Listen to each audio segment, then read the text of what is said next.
자, 정혁진 변호사님 모시고 자, 이 문제부터 시작을 해보겠습니다. 정혁진 변호사님 나오셨습니다. 네, 안녕하세요. 예, 어서 오십시오. 네. 예, 제가 정혁진 변호사님 소개드리기 전에 주요한 내용을 좀 간단하게 오간 내용을 소개를 드렸는데요.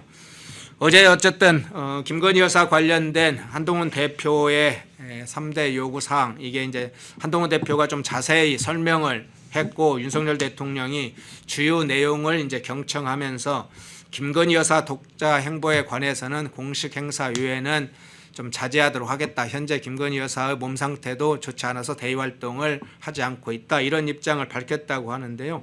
이 부분 일단 어떻게 해석을 하시나요? 일단 많은 사람들이 이렇게 생각했을 거예요. 실망스럽다는 생각을 했을 것이다. 왜냐하면 지금 대통령 임기가 절반밖에 지나지 않았어요. 아직 정확히 따지면은 절반도 지나지 않았거든요. 그런데 임기 절반인데 대통령 지지율이 이 정도밖에 안 된다. 그런데 대통령 지지율이 왜 중요하냐면요. 지금 국민의힘 의석수가 100석밖에 안 돼요. 108석. 그런데 야당은 200석 가까이 되지 않습니까?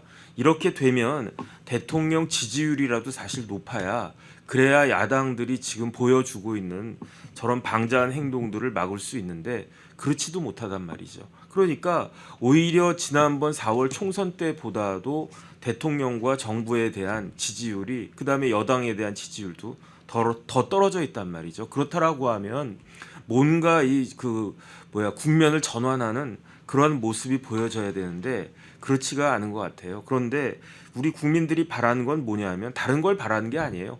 김건희 여사 어쩌고 그걸 바라는 게 아니지 않습니까? 국민들이 진정 바라는 건 뭐냐면은 대통령이 국민들한테 좀 져주는 모습을 바라는 거잖아요. 아무리 대통령 생각이, 내 생각이 이렇고 내 생각이 맞는 것 같다, 이런 생각이 들어도 그래도 국민 뜻은 이거다. 그러면 국민 뜻을 맞춰가지고 좀 져주는 그런 모습을 보여야 되는데, 지난번 총선 전부터 시작해가지고 최근의 의정 갈등까지 거기에다가 이런 모습들을 상징하는 바가 무엇이냐? 김건희 여사잖아요. 그런데 지금 김건희 여사만 가지고 문제가 됩니까? 그런데 뭐가 지금 또 문제가 있었습니까?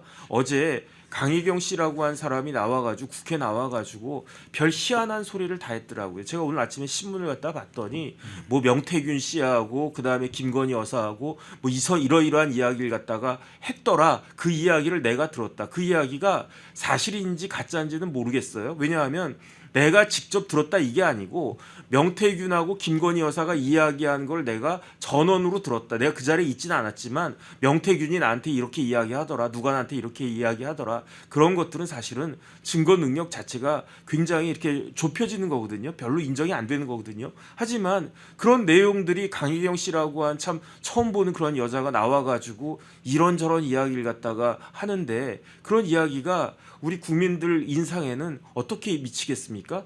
이러한 상황에서 김건희 여사 관련해가지고 이런저런 구설수들이 있으니까 조금 조치를 해달라고 여당 대표가 이야기를 했는데, 거기에 대해서 그냥 경청하셨다라고 하지만 결국은 묵묵부답 아니었는가? 오늘 모든 신문에요 어떻게 되어 있느냐? 빈손 회담이었다, 이런 이야기를 갖다가 한단 말이죠. 그래서 이런 점들은, 그러면은 그 다음에 오늘 제가 오면서 그 다음에 아까 또 이제 신문이나 이런 거 저런 거 보면서 이야기를 쭉 들었는데, 이러다가는 지지율이 지금 20%인데 이 20%마저 지키지 못하면 어떻게 되겠는가? 그러니까 오죽하면 한동훈 대표가 이러다가 다 같이 죽는다, 이런 이야기 하지 않았습니까? 이런 것들을 갖다 지켜보는 참 대통령을 지지하는 그러한 사람들은 굉장히 답답할 수밖에 없다, 저는 그런 생각이 들고요.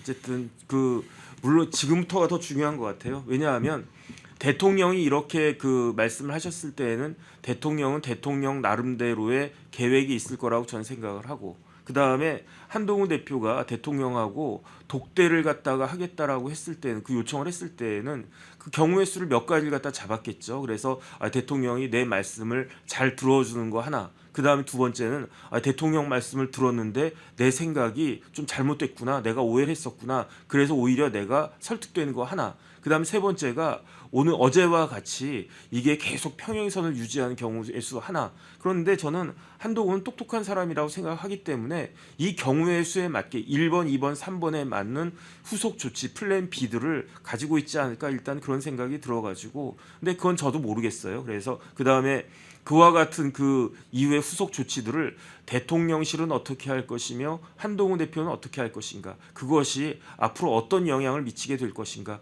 그런 부분들을 어떻게 보면 조마조마한 마음으로 지켜봐야 된다. 그런데 왜 저 같은 사람이 지금 대통령 임기 절반밖에 지나지 않았는데, 이재명 떨어뜨리고 대통령 당선된 지가 절반밖에 안 됐는데, 2년 반밖에 안 됐는데 왜 이렇게 지금 조마조마하고 있어야 하는지, 거기에 대해서는 진짜 좀 화가 난다, 그렇게 생각할 수 있나? 어쨌든 그렇습니다.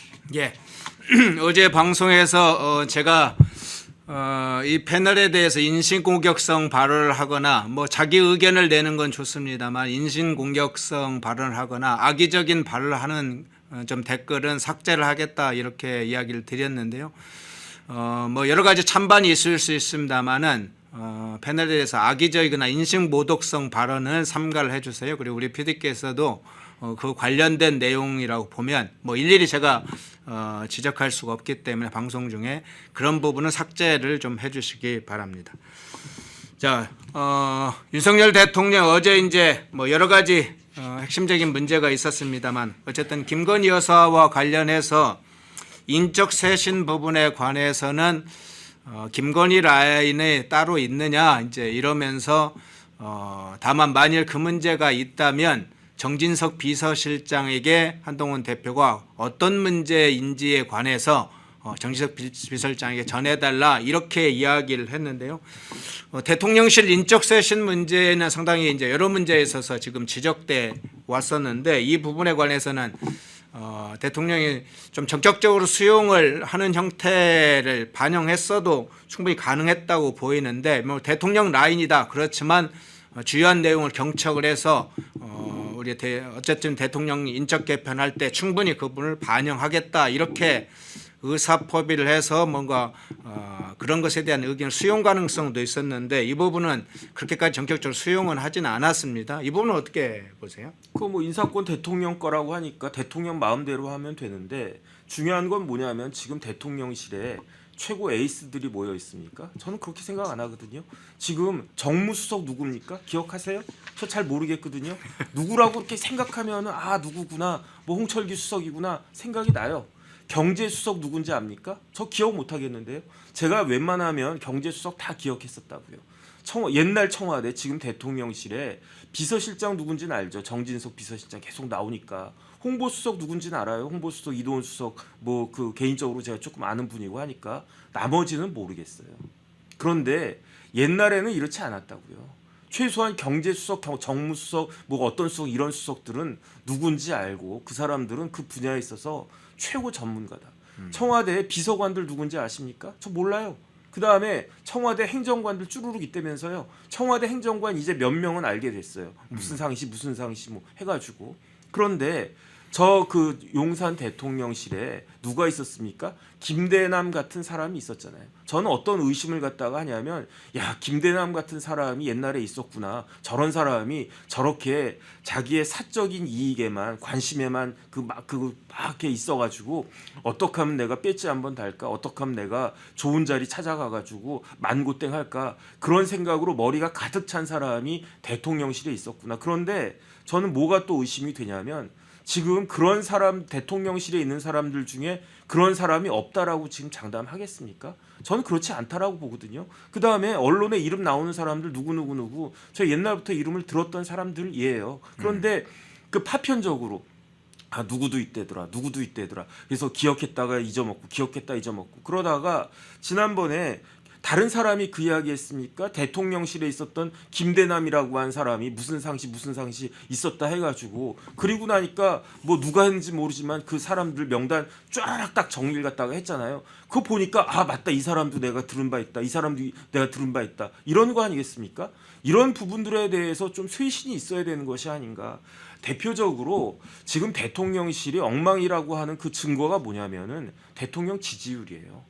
대통령실이 일을 똑바로 하면 대통령 지지율이 20%가 나오겠습니까? 그거는 말이 안 되는 거거든요. 제가 기업에도 있어보고 그랬지만 뭐 정부에도 있어보고 몇 군데 이제 기관 같은 데 있어봤지만, 예컨대 기업의 헤드쿼터가 있어요. 뭐 구조조정본부라고도 하고 뭐 미래전략실이라고도 하고 이름은 계속 바뀌는데 거기에 있는 사람들은 어떤 사람들이냐. 어쨌든 그 조직 내에서 최고로 우수하고 최고로 헌신적인 그런 사람들 아닙니까? 그런 사람들이 조직을 이끌어야 조직이 잘 나가는 거지. 그렇지 않으면 문제가 있는 것이 아닌가. 저는 그런 생각이 들어가지고 만약에 진짜 대통령이 그걸 갖다가 하신다라고 하면 지금 있는 사람들이 제대로 된 사람이다라고 하면은 그러면은 이러저러한 그 국민들의 마음에 맞는 그런 정책이나 결과를 딱딱딱 내놔줘야 되는 것이 아닌가. 저는 그런 생각이 들기 때문에 다른 건 몰라도 정치라고 하는 건요 인사잖아요. 사람을 쓰는 거잖아요. 인인성사라고 하지 않았습니까? 사람을 제대로 쓰지 못하면서 어떻게 일을 갖다 제대로 한다라고 할 것인가. 그런데 여러 가지 저는 수석부터 진짜 밑에 있는 행정관까지 제가 보지는 않았지만은 느낌만으로도 야 이건 참 큰 문제가 있는 것이 아닌가. 저는 개인적으로 그런 생각을 갖다가 하고요. 저런 맨파워 가지고 대통령실이 꾸려진다라고 할 수 있나? 지금 같은 야당이 저런 식으로 막 나오고 있는 그런 상황에서 어쨌든 이런 부분들에 대한 그 뭐 회의감이라고 할까 의구심 같은 것들은 사실 많이 많습니다. 예. 이제 김건희 여사와 관련된 문제와 함께 이제 명태균 씨 문제도 화제에 올랐다고 하는데요. 명태균 씨 문제와 관련해서 한동훈 대표가 여러 가지 지금 상황에 대해서 우려를 표했고 그에 대해서 민정수석실에서 조사가 필요하다 그런 의견을 전한 걸로 알려졌어요. 그런데 대통령께서는 지금 검찰에서 수사를 하고 있다. 민정수석실 대통령께서 자체 조사는 검찰이 수사 중이니까 하는 것이 적절치 않다. 이런 의견을 좀 피력한 걸로 알려져 있는데 그 부분에 관해서는 대통령실에서 지금 명태균 씨 관련된 여러 가지 나오는 이야기들 자체 조사 필요성에 대해서는 어떻게 보세요? 뭐 그것까지는 모르겠고요. 네. 일단은 창원지검에서 수사하고 있다라고 하니까 창원지검에서 빨리빨리 수사해야 됩니다. 제가 봤을 때 명태균 씨는요. 범죄 혐의가 굉장히 짙어요.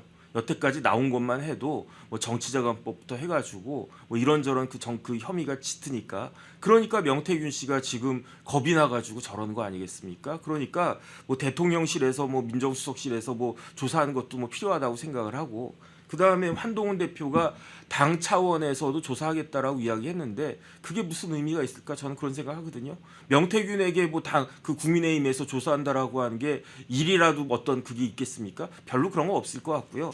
제일 강력한 명태균 씨에 대해서 그거 하는 거는 그 검찰에서 빨리빨리 수사해가지고 이런 부분들에 대한 의혹을 불식시키는 것이 필요한 것이 아닌가. 저는 그런 생각이 들고요. 어쨌든.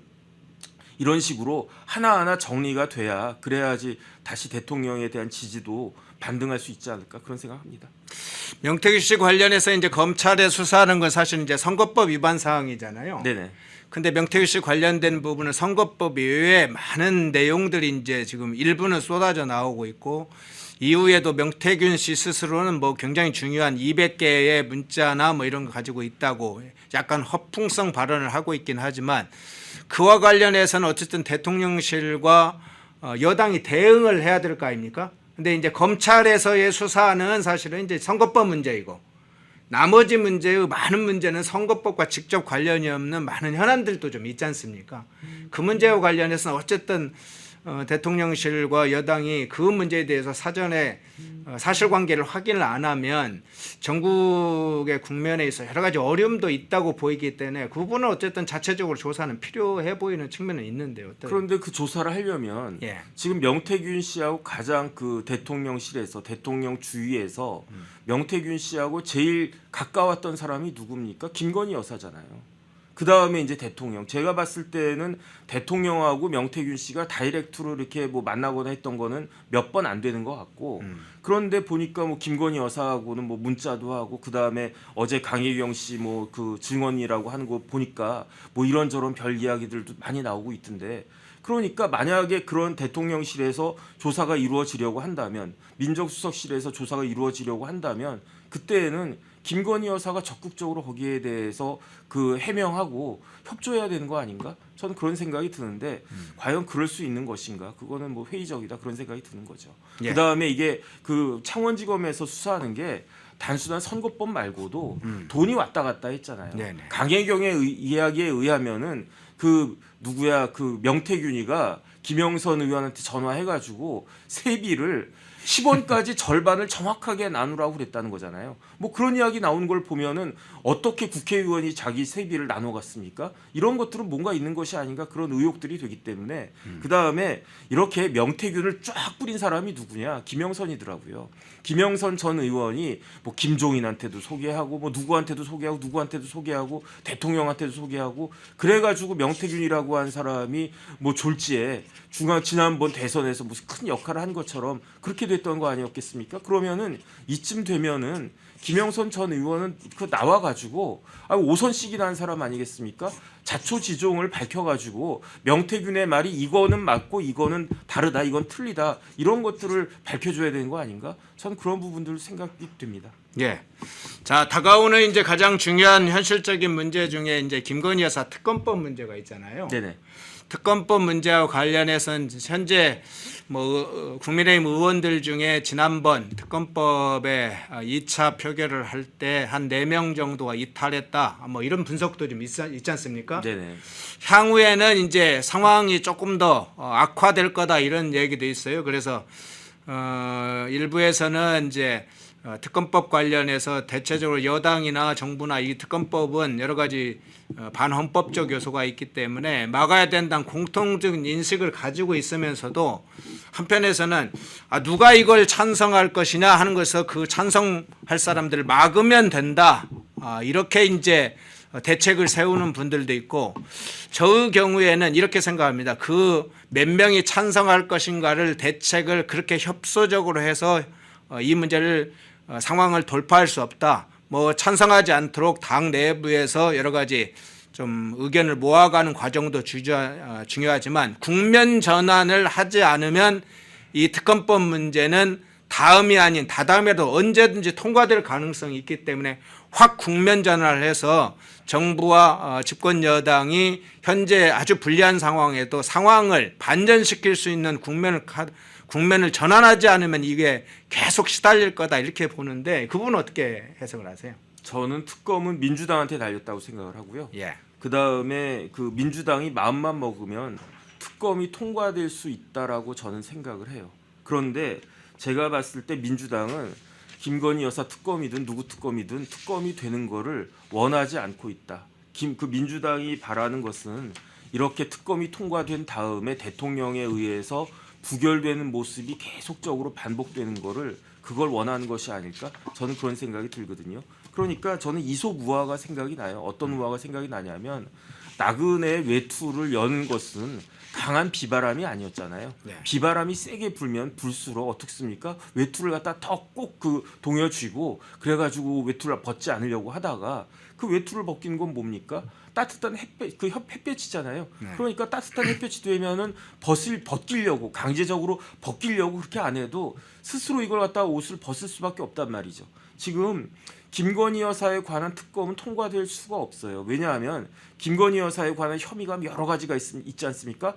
거기에다가 그 여러 가지에다가 더하면 어차피 그거는 사과가 하나 썩으면 나머지 것들을 다 썩기 때문에 이 통과가 될 수가 없는 거예요. 그런데 예컨대 민주당에서 그 특검을 갖다 한다라고 하는데 딱 하나만 하겠다. 뭘 하겠느냐? 도이치모터스에 대해서만 특검을 하겠다. 그 다음에 뭐 특검을 갖다가 선출하는 것도 나름 합리적으로 하겠다. 그러면 국민의힘에서 여기에 대해서도 우리가 반대할 수 있다라고 그런 명분이 있다라고 생각하지 않는 사람이 8명만 되겠습니까? 저는 그런 리스크는 항상 상존한다라고 보고 제가 만약에 진짜 민주당이 뭐 대표나 돼가지고 어떻게든 이 문제에 대해서 정확하게 시시비비를 밝혀야 되겠다라고 생각을 하고 그렇기 때문에 꼭 특검이 필요하다라고 생각하면 그런 방식을 쓸 것이다라고 전 생각하는데 저만 그런 생각하겠습니까? 이재명 대표 저보다 훨씬 더 머리가 좋은 사람인데 그걸 모르겠습니까? 그럼에도 불구하고 계속 이전에 말도 안 되는 그런 것들에다가 더하고 그러면 쓰레기에다가 뭐 이렇게 그 쓰레기 더미 위에다가 빵 쪼가리 하나 얹어놓으면 그 빵을 갖다 먹을 마음이 나겠습니까? 어쨌든 저는 그런 생각이 들기 때문에 그 특검이 통과될 것 같다는 생각은 이제 전혀 들지가 않는데 만약에 민주당이 전향적으로 그런 식으로 한다라고 하면 그러면은 뭐 특검이 될 수도 있지 않을까? 전 어쨌든 그런 개인적인 생각을 갖고 있습니다. 예. 윤석열 대통령과 한동훈 대표 어제 회동 관련해서 좀 주요한 내용을 좀 다뤄봤고요. 다른 이슈들이 좀 있어서 첫 번째 이슈는 이것으로 정리를 하겠습니다. 두 번째 이슈로 한번 넘어가 볼게요. 자, 문재인 전 대통령 딸 다혜씨 음주운전 사고 16일 만에 자신의 페이스북에 또 한 번 글을 올렸어요. 지난번 11일에 한강 작가가 노벨 문학상 수상한 것에 대해서 축하의 글을 올린 후에 지금 약 열흘 만에 다시 글을 올린 셈인데 장황하게 글을 여러 가지를 썼어요. 줬으면 그만이지라는 책자를 소개하면서 장황하게 글을 올렸는데 이 전직 대통령의 딸이 지금 계속 사고를 치고 있는데 음주운전 사고에 계속 사고를 치고 있는데 사과와 용서를 구하는 단 한마디는 없는 채 한강 작가를 소개하고 축하하고 책을 소개하는 이 장면 보는 입장에서는 어떤가요? 저는 문재인 대통령 되게 비겁한 사람이라고 생각을 해요. 잘못했으면 잘못했다라고 인정을 해야 되는 거 아니겠습니까? 잘못했음에도 불구하고 왜 그 엉뚱하게 다른 데에다가 그 시선을 갖다가 옮기려고 하는가? 이건 굉장히 잘못됐다. 왜냐하면 문재인 대통령이 이런 말을 안 했으면 차라리 낫겠는데 2018년 10월에 그렇게 수석보좌관 회의에서 음주운전하면 살인이나 마찬가지다라는 식으로 그렇게까지 그 이야기는 맞는 이야기예요. 올바른 이야기예요. 그렇게 이야기를 했는데 다른 사람도 아니고 자기가 제일 아끼는 딸이 음주운전, 그것도 보통 음주운전입니까? 그냥 맥주 한두 잔 마시고 소주 한두 잔 마시고 그러다가 아차 해가지고 실수해가지고 그런 음주운전이었습니까? 그거 아니잖아요. 만취해가지고 진짜로 만약에 그 조금만 아차했으면은 문다혜가 길 가는 행인 치어 죽일 수도 있는 그러한 정도의 수준의 음주였단 말이거든. 그러면은 그 정도까지 그걸 했으면 그럼 그 문다혜가 40살 먹은 어른이기 때문에 아버지가 사과 안 해도 된다? 이게 말이 됩니까? 저는 이런 식으로 하면 이런 식이었기 때문에 문재인 대통령이 지금 민주당 쪽에서도 엄청나게 욕을 먹고 있는 거 아니겠습니까? 문재인 대통령 관련해 가지고는요.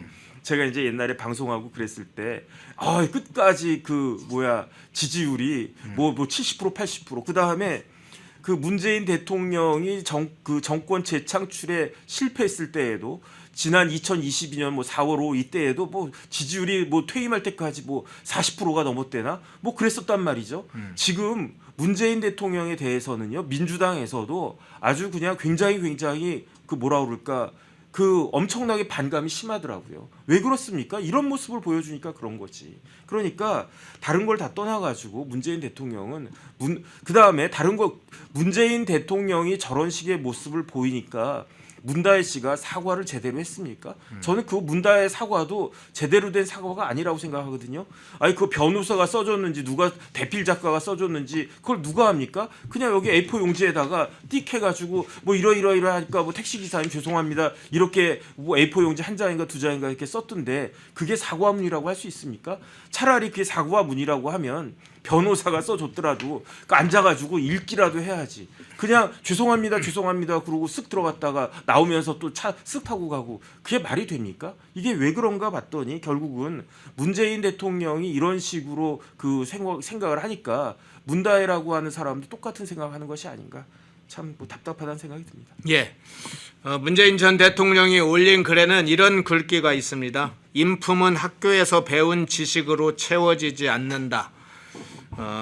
그래서 지식과 인품은 같지 않다. 그러니까 학교에서만이 아니라 사회에 여러 가지 하면서 인품, 인격은 새롭게 쌓는다 이런 것 같아요. 그런데 지금 딸 다혜와 관련해서는 앞서 얘기했던 것처럼 저희가 줄기차게 방송하고 있지만 음주운전 사고에 환치기에 불법업소 운영에 부인 김정숙 씨는 각종 보자기에 싼 5천만 원대 타지말 유유에 샤넬 의상에 수백 벌 고급 의상에 이 어디에 봐도 인품을 이야기하기에는 어려운 시점인데 그 인품은 학교에서 배우지 않는다. 인품 이야기를 했어요. 네네. 좀 이게 사고에 분리가 돼 있나요? 어떤 현실과 자신의 어떤 인식 구조가 분리가 돼 있나요? 이 시기에 어떻게 인품 이야기를 할 수 있습니까? 아니 문 대통령이 맞는 말씀 하셨네요. 인품은 학교에서 배운 지식만으로 채워지는 게 아니에요. 예. 원래 인품은 집에서 배우는 거 아닙니까? 애들 보면요, 지 아버지 어머니 하는 거 그대로 따라하는 경우 엄청나게 많잖아요. 그러니까 학교에서 배우는 거는 지식이지 인품 같은 거 배우는 경우는 극히 드물다. 저도 초등학교, 중학교, 고등학교, 대학교, 뭐 대학원까지 다 나왔지만 제 기억에 나는 선생님 몇 분 안 계세요. 아, 저런 선생님 진짜 훌륭한 선생님, 앞으로 저런 선생님 돼야지라고 생각되는 분들이 뭐 몇 분이나 있겠습니까? 물론 이제 그런 분들이 몇 분 계시고 그런 식으로 채워지는 건데, 인품이라고 하는 건요, 기본적으로는 가정교육이고요. 거기에다가 추가적으로 정말 운 좋게 좋은 선생님 만난다. 그러면 거기에 대해서 추가적으로 내가 인품이 더 가다듬어지고, 그 다음에 진짜 운 좋게 뭐 좋은 친구들이나 선배나 뭐 아니면 후배라고 할지라도 그런 사람 관계에 의해 가지고 채워지는 거지, 큰 틀은 집에서 만들어지는 거고 거기에 대해서 세부적인 것들은 일부 할 수 있는 것이다. 뭐 그런 취지라고 하면은 문 대통령의 말은 맞는 말인데, 문 대통령은 항상 특징이 있어요. 어떤 특징이 있냐면 말은 맞아. 그런데 본인이 그대로 행동은 안 해. 음주운전 살인 예비 행위랑 똑같다. 맞는 말이잖아요. 그 다음에 우리 사회 어떻게 해야 되겠습니까? 제가 외운다고 그랬잖아요. 기평, 과공, 결정. 기회는 평등해야 되고, 과정은 공정해야 되고, 결과는 정의로워야 되고. 그다음 그게 누가 한 이야기입니까? 문재인 대통령이 취임식 할 때 한 이야기예요. 맞는 말이잖아요. 맞는 말. 그다음 또 무슨 이야기했습니까? 사람이 먼저다. 맞는 말이잖아요. 그런데 그대로 지키지 않으니까 문제지. 맞는 말을 했는데 지키지 않으면서 마치 그 말을 지킬 것처럼 그렇게 한 걸 보고 참 위선적이다, 그런 생각이 들면서 오히려 차라리 말이나 하지 말지. 문 대통령도 마찬가지고 조국 대표 이야기한 것도 얼마나 주옥 같은 이야기들이 많았습니까? 자기가 지키지 않아서 그런 거지. 그러니까 더 이상 문 대통령은요, 이제는 SNS든 어디든 글을 올리지 말고 본인이 직접 행동으로 보여주세요. 본인이 직접 행동으로 보여주시고, 제가 문 대통령 같으면은 그 문다에 불러가지고, 야 다혜야, 저기 너 알지? 그 다 이야기 들었지? 음주운전하고 위험운전 치상죄는 굉장히 다르단다. 하지만 너는 일벌백계 스스로 스스로 취하는 모습을 보이는 게 좋겠다. 그래서 기사님하고 합의는 하되 기사님한테 진단서 내도록 그렇게 말씀드려라. 그러면 택시 기사님이 진단서 낼 거 아니겠습니까? 그러면은 이게 단순한 도로교통법상의 음주운전죄가 아니고 그 특가법상의 위험운전 치상죄가 되는데, 대신에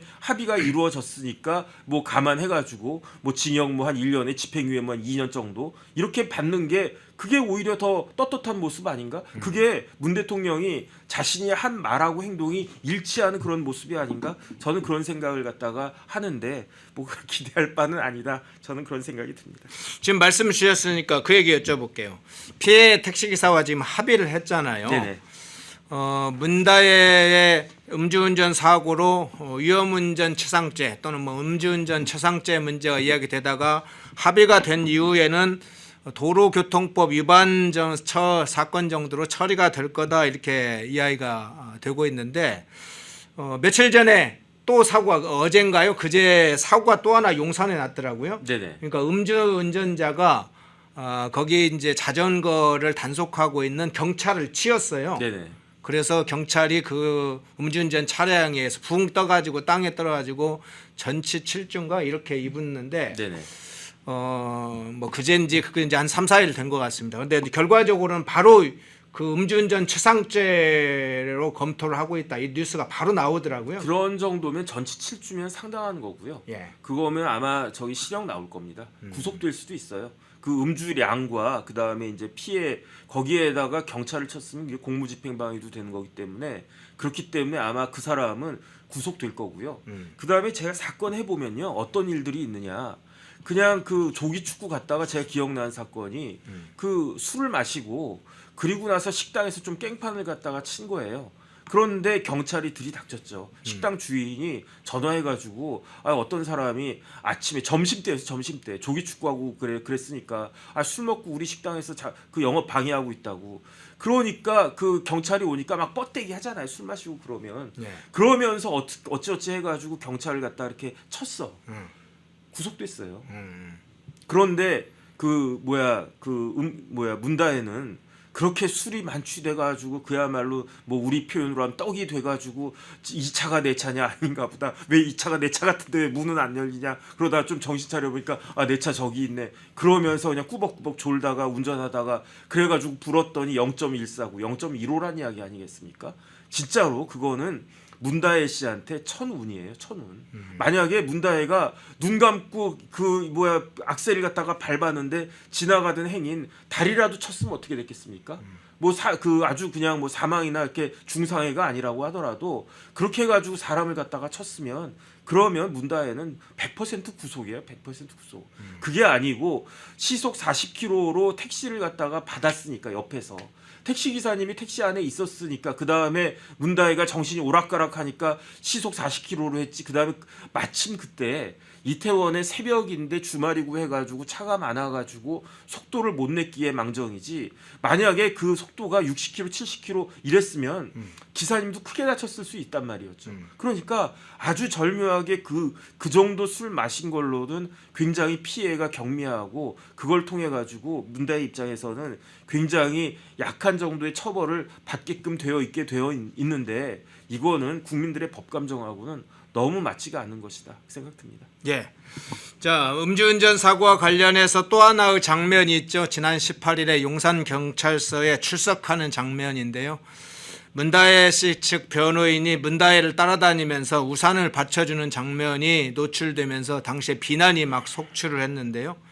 자, 그저께 이제 문재인이 앞서 얘기했던 것처럼 책을 자신의 페이북에 올리면서 거기에 비난 글을 보니까요.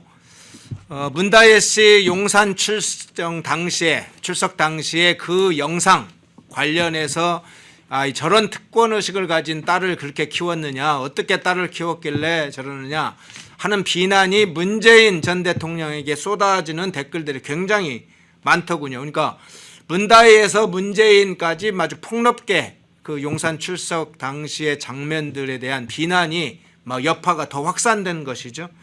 그 용산경찰서 출석 당시의 장면 보셨을 텐데 그거 어떻게 보셨어요? 저는 그 변호사 잘못이라고 생각이 돼요. 그 변호사가 뭐 저런 식으로 우산을 받쳐 들고 그다음에 그게 동영상으로도 쭉 나왔는데 저 변호사가 경험이 부족한 변호사인 것 같아요. 만약에 저 같았으면요, 제가 문다혜 씨를 변호하는 사람이었다라고 하면 차 안에서 비가 오네 그러면서 다혜 씨 잘 됐다. 저 문다혜 제가 이 여자분들한테 이야기 들어보니까 저 머리가 보통 머리가 아니래요. 지금 하고 있는 머리요? 저 머리가 미용실 가가지고 굉장히 뭐 이것저것 이렇게 다듬고 뭐 해가지고 돈 많이 들어간 머리라고 그러더라고요. 뭐 저는 잘 모르겠는데 어쨌든 이 여자들은 그렇게 이야기하더라고요. 근데 만약에 제가 문다혜 변호사였다라고 하면 차 안에서 다혜 씨 잘 됐다 비 오네 그러면서 그 다혜 씨 비 맞는 모습 연출하는 게 좋겠다. 그러니까 저 같으면은 제 피의자한테 제 의뢰인한테 저런 식으로 우산 씌워줄 생각을 아예 할 생각도 안 했을 거고 거기에다가 한술 더 나가가지고 다혜 씨 저기 그 갔을 때 저도 용산 경찰서 여러 번 가봤거든요. 어떻게 들어가는지 골목도 좁고 골목 좀 희한하게 다른 데랑 그 용산 경찰서가 다른 경찰서랑 달리 골목을 통해서 안으로 들어가야 돼요. 그럼 안으로 들어가면은 거기에 이제 뭐 이렇게 그 안에 이제 경찰서가 있는데 차에서 내릴 때 너 우산 쓰지 마. 비 맞아. 그 다음에 비 맞고 그럼 좀 이렇게 추레해 보이지 않습니까? 네. 좀 측은해 보이지 않겠습니까? 그리고 난 다음에 기자들 앞에 가가지고 기자들이 분명히 뭐 한 말씀 하라고 그럴 거 아니냐. 그러면 몇 마디라도 해. 제가 그때 뭐 이렇게 어려운 일이 마음이 어려워가지고 술을 한두 잔 하다 보니까 지나치게 과음했는데 제가 대리 기사님 불러가지고 가야 되는 걸 깜빡 잊고 운전하다가 이렇게 무리를 빚어가지고 너무너무 죄송합니다. 이렇게 한마디만 하면 되잖아요. 그런데 저 같으면 그 만약에 못 외우겠으면 내가 이야기한 거 따라해 이렇게 해서 외워 그런 다음에 기자들 앞에 가지고 그렇게 이야기해 기자님들 정말 죄송합니다 국민 여러분 진짜 죄송합니다 택시 기사님 진짜 죄송합니다 이렇게 하고 들어가라고 했을 텐데 문다혜 어땠습니까? 저 변호사가 우산 받쳐주고 있잖아요. 그리고 난 다음에 그 다음에 차에서 내리자마자 용산경찰서 그 청사 안까지 들어가는 게 몇 미터 되지도 않아요. 5미터도 안 될 거야. 빗방울 몇 방울 맞지도 않아. 그런데 왜 변호사가 오히려 저렇게 우산을 씌워주지? 제가 봤을 때 변호사가 오히려 문다에 엿먹이는 그런 행동을 갖다 한 것이 아닌가. 거기다가 그 기자들 앞에서 뭐라고 했습니까? 기자들이 어떻게 생각하십니까? 왜 그랬습니까? 막 이렇게 물어봤을 때 딱 한마디 했잖아요. 죄송합니다. 그러면 쑥 들어갔잖아요. 그게 말이 됩니까? 그러니까 저거는 굉장히 그 잘못된 것이다. 저거는 기본적으로 문다혜가 자기가 이제 사과해야지, 내가 어떻게 해야지 이런 생각 전혀 없이 어떻게든 지금 이 상황을 모면해야지라고만 생각을 했었을 거고, 그렇게 하면 안 된다라고 하는 걸 변호사가 가르쳐 줘야 되는데 오히려 우산을 받쳐줌으로 인해 가지고 저런 현상을 더 국민들 분노 게이지 지수를 확 높인 것이다. 저는 그런 생각 듭니다. 예. 자, 그 이제 문다효 관련해서는 점점 다가오는 게 지금 검찰 소환 조사에 임박했잖아요. 네네. 전주지검에서 이달 중 안에 검찰에 출석해라 이렇게 소환 통보를 지난 금요일에 한 걸로 지금 알려져 있는데, 지금 이제 문다혜 씨가 어쨌든 소환이 되면 상당히 여러 부분에서 전주지검에서 확인을 할 것인데, 뭐 이상직과 서창호 씨의 관련된 문재인 대통령의 뇌물 부분을 상당히 초점으로 보고 있고, 그 외에도 돈거래 관련된 여러 것들을 따질 건데, 일단 전주지검에 갈 경우에 문다혜 씨한테 전주지검에서 어떤 부분에 대해서 좀 조사에 초점을 맞출 것이라고 보세요? 일단은 그 서창호 관련해 가지고 예. 뭐 취업 관련해서 그건 빼박 뇌물죄거든요. 제3자 뇌물죄냐 단순 뇌물죄냐, 그게 이제 문다혜하고 문재인 대통령이 얼마나 가까웠느냐 그 차이일 뿐이지, 만약에 경제 공동체가 인정이 안 돼도 제3자 뇌물죄는 빼박이에요. 빼박. 왜냐하면 거기에 부당한 청탁이 없었다라고 누가 생각하겠습니까? 이상직이 중진공 이사장 되고 국회의원 공천 받아서 배지 달고 그런 것 자체가 부당한 청탁이 없었으면 더 이상한 사람이지. 그러면 문재인 대통령은 이상직이 가만히 있었는데 이상직 같은 그 시대에 그 악덕 기업주를 다른 데도 아니고 중진공의 이사장으로 임명을 했어. 문재인 대통령이. 더군다나 그때 청와대에서 다 반대하고 있었는데, 그러면 문재인 대통령 진짜 이상한 사람 아니었겠습니까? 그러니까 부정한 청탁이 있었다라고 하는 거는 그 중진공 이사장으로 이상직이 임명된 것으로 이미 그냥 확실하게 입증이 된 거고요. 그 다음에 단순 뇌물죄까지도 지금 같은 상황에서는 될 수 있는 것이 아닌가, 그 차이인 거고, 그 다음에 오히려 저는 이번에 그 문다의 이 스캔들로 인해 가지고 이것저것 또 막 그 새로 드러나는 거 있단 말이에요. 예. 그게 뭐가 드러나냐면, 문다혜가 에어비앤비 했다며. 그 에어비앤비 해가지고 그 에어비앤비 문다혜 집을 이용했던 사람들이 후기를 무려 134건이나 남겼대요. 그런데 중요한 건 뭐냐면 그 후기가 언제부터 있었느냐? 2020년부터 있었거든요. 그런데 2020년에 문다혜가 가지고 있었던 부동산은 양평동 다가구 주택밖에 없었어요. 그런데 다가구 주택을 에어비앤비에 내놓습니까? 아니란 말이에요. 그 양평동 다가구 주택을 2021년 2월에 9억에 매도한 다음에 2021년 6월에 영등포 오피스텔을 갖다 샀단 말이에요. 네. 그런데 그리고 난 다음에 2022년 7월에 제주도 별장을 3억 8천에 매입을 갖다가 한 건데, 그런데 왜 어떻게 그 에어비앤비 후기가 2000년부터 올라가 있지? 전 말이 안 되거든요. 이 2000년에 있었던 에어비앤비 후기가 있었다라고 하면 그건 뭐냐? 그거는 양평동 다가구 주택이라는 이야기인데, 제가 아무리 생각을 해도 다가구 주택 빌라에 에어비앤비하고 거기에서 양평동에서 내가 그 빌라에서 에어비앤비로 이용하겠다라고 한 사람이 있겠습니까? 그러니까 2000년에 후기가 올라갔다라고 하면 제 생각에는 그거는 제주도 별장 아닌가? 제주도 별장 후기 있어요. 바다 풍경이 바로 앞에 펼쳐져 가지고 너무 좋았다 그래가지고 뭐 평점을 막 5점도 주고 막 평균 평점이 4.8이니까 그거 엄청나게 주지 않았다는 이야기입니까? 그러면은 2000년도에 그 제주도 그 별장이 그 누구야? 문다혜 거였습니까? 아니잖아요. 네. 그때는 송기인 신부 거였잖아요. 그런데 문다혜가 만약에 그때 2020년에 제주도 별장을 문다혜가 에어비에 올렸다라고 하면, 문다혜는 자기 것도 아닌 집을 에어비앤비에 그 송기인 신부한테 허락도 안 받고 마음대로 올렸다는 이야기냐? 그렇다라고 하면 저기 지난번에 강찬호 그 논설위원이 아주 잘 밝혔지만 송기인 신부는 자기 명의 부동산은 실질적으로 하나도 없다고 그랬단 말이죠. 그러면 이거 제주도 그 별장은 원래부터 문다혜나 아니면 문재인 대통령 소유 아니었나? 저는 그것도 굉장히 의심이 되기 때문에 이참에 전주지검에서 이런 것까지도 다 밝혀야 된다라는 생각이 들고, 또 하나 뭐냐면 문다혜 씨가 양평동 집을 2021년 2월에 9억에 매도했단 말이에요. 그리고 난 다음에 얼마 안 있어가지고 남편하고 이혼을 했어요. 네. 그러면 그 집에 돈이 뭐 얼마나 있겠습니까? 그 제일 비싼 그 큰 재산이 양평동 집이니까 그게 9억이라고 치고, 그다음 뭐 현금이든 뭐든 뭐 1억 정도 있었다고 치고, 그러면 10억이잖아요. 원래 그 정도 돈도 있었던 사람도 아니에요. 양평동 집 팔기 전에 저기 태국 왔다 갔다 하면서 그러면서 갑자기 뭐 돈이 막 몇 억씩 늘어나고 그랬는데 다 좋아요. 어쨌든 10억이라고 치고, 그러면 이혼했잖아요. 이혼했으면 어떻게 됩니까? 재산 분할하잖아. 재산 분할하면은 남편이 많이 갔습니까? 부인이 많이 갔습니까? 남편이 많이 갔잖아요. 왜냐하면 남편이 경제 활동을 했으니까. 이 집 재산에 큰 몫을 차지하는 게 뭐였냐? 구기동 집이었는데 그 구기동 집을 3억 4,500에 사온 사람이 누구냐? 그게 서창호잖아요. 그 집이 몇 년 지나가지고 5억이 넘어갔단 말이에요. 5억 6천인가 뭐 얼마로. 그러면 그 집을 갖다가 사온 거는 서창호고, 그 다음에 서창호가 어떻게 했습니까? 증권회사 다니고, 그 다음에 토리게임즈에서는 뭐 월급 얼마 안 받았다고 해도 그래도 타이 이스타젯 가가지고는 명색이 억대 연봉 받는 사람이었잖아요.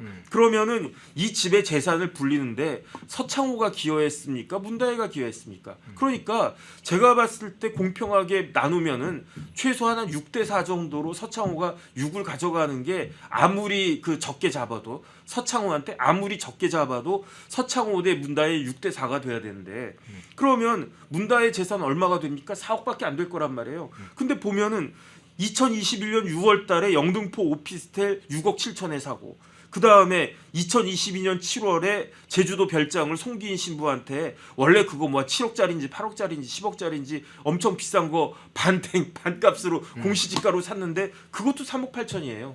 그럼 이 두 개만 합쳐도 벌써 10억이 훨씬 넘어가는데, 그러면 이 문다혜는 도대체 무슨 돈으로 이런 걸 갖다가 샀느냐? 그러니까 김정숙 여사 보자기 5천만 원도 이상한 거고, 문재인 대통령 인센지 뭔지 출판사에서 나오는 돈 2억 5천만 원도 이상한 거고, 그 다음에 뭐 이네스 양하고 무슨 거래가 있었던 거 아닌가? 그 다음에 무슨 그 사람 통해 가지고 그 청와대 경호원 통해 가지고 뭐 그런 거 있었던 거 아닌가? 혹시 이상직이 따로 챙겨준 거 아닌가? 이런 의심들이 많이 들기 때문에 이런 것과 관련해서 검찰에서 좀 밝혀야 된다, 저는 그런 생각합니다. 예. 문다혜 씨 관련해서 이야기를 하다 보니까 최근에 제기된 의혹에 대해서 동거래 내역 중에 상당히 구체적으로 의심되는 대목들이 좀 확인이 되네요. 그 부분을 좀 다뤄봤고요. 좀 간단하게 이 문제 한번 세 번째 이슈 간단하게 좀 다뤄볼게요. 어제 국회 법사위 소속의 민주당 의원들 3명이 이건태, 이성윤, 장경태 3명의 의원들이 김건희 여사를 상대로 발부한 동행명령장을 전달하기 위해서 용산구 한남동 예천 대통령 관저를 찾았는데요. 이 동행명령장, 김건희 여사에 대한 동행명령장 발부와 집행 어떻게 평가를 하시나요? 민주당은 법대로 한 거예요. 법대로 한 거예요. 그런데 이게 법을 남용해가지고 한 건데, 그래도 법대로 한 거는 맞아요. 왜냐하면 국회 증언감정법이 있단 말이에요. 그 법의 2조에 보면은 국회는 안건 심의 같은 걸 할 때 증인을 출석하도록 요구할 수 있고, 이렇게 출석 요구를 받으면 그 법문에 뭐라고 되어 있냐면 누구든지라고 되어 있어요. 누구든지 이에 따라야 한다. 따를 수가 있다가 아니고 따라야 한다라고 되어 있어요. 머스트에 머스트, 의무에 의무. 누구든지니까 대통령 영부인이든 대통령 장모든 상관할 거 없이 누구든지 이에 따라야 한다, 이렇게 되어 있고, 그 다음에 증인이라고 하더라도 예컨대 저보고 지금 당장 국회로 뛰어와 그러면 제가 지금 방송하고 있는데 갈 수 있습니까? 없잖아요. 만약에 그러한 사유가 있으면은 증인이 부득이한 사유로 출석하지 못할 때에는 출석 요구일 3일 전까지 불출석 사유서를 내야 한다예요.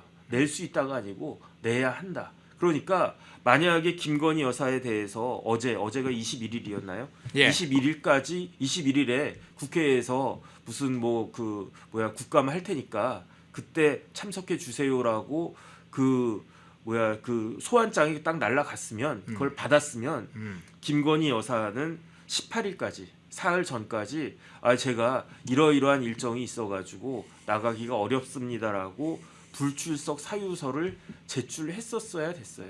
그런데 김건희 여사는 그 소환장도 안 받았다, 한남동에서 안 받았다 그렇게 이야기를 갖다가 한 거고, 그 다음에 민주당에서는 소환장 보냈다라고 한 거고, 어쨌든 김건희 여사 입장에서는 소환장을 못 받았으니까 불출석 사유서도 안 낸다 이렇게 한 거고, 그 다음에 그 민주당 입장에서는 불출석 사유서를 안 냈으니까 동행명령장 발부한다 이렇게 된 거예요.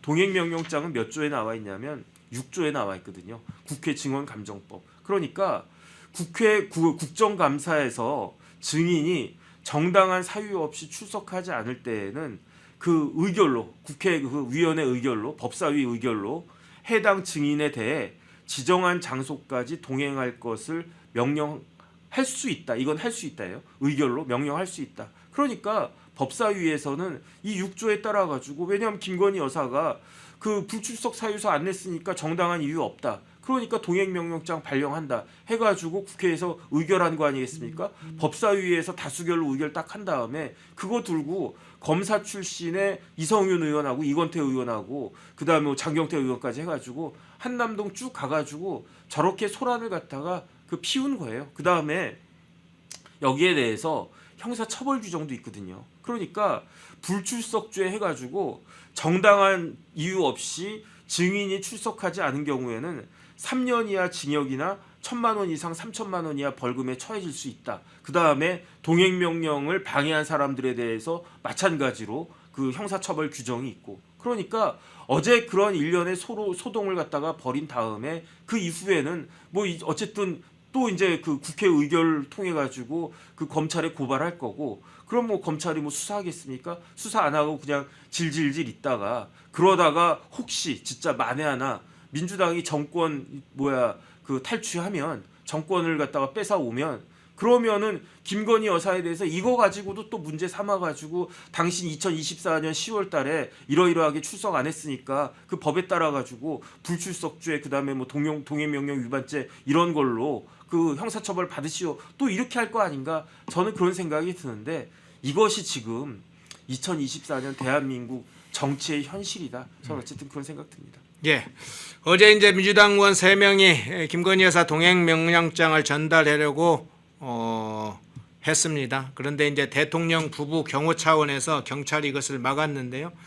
이에 대해서 장경태 의원이 관저 입장, 민주당 의원들의 관저 입장을 통제한 경찰들을 공무집행 방해로 현행범으로 체포해달라고 그 현장에 있던 용산경찰서장에게 요청하는 약간 웃지 못할 해프닝도 벌어졌는데, 경찰의 이제 관저 진입에 대한 통제, 장경태의 저는 행동, 그 부분 어떻게 평가하세요? 이건 굉장히 무례한 거잖아요. 그 다음에 전례도 없고, 그런데 결국은 민심이에요. 왜냐하면 국회에서는 민주당은 뭐라고 이야기하느냐, 법대로 한다라고 이야기하잖아요. 그런데 여태까지 현직 영부인에 대해서 이런 식으로 무례하게 이런 것들을 했던 게 있었습니까? 아주 명백하게 그 영부인이라고 할지라도 반드시 출석해서 어떤 이야기를 해야 된다라고 인정되는 그런 중대하고 명백하고 급박한 상황이 있으면 모르겠는데, 그렇지 않고 이런 것들을 한다라고 하는 거는,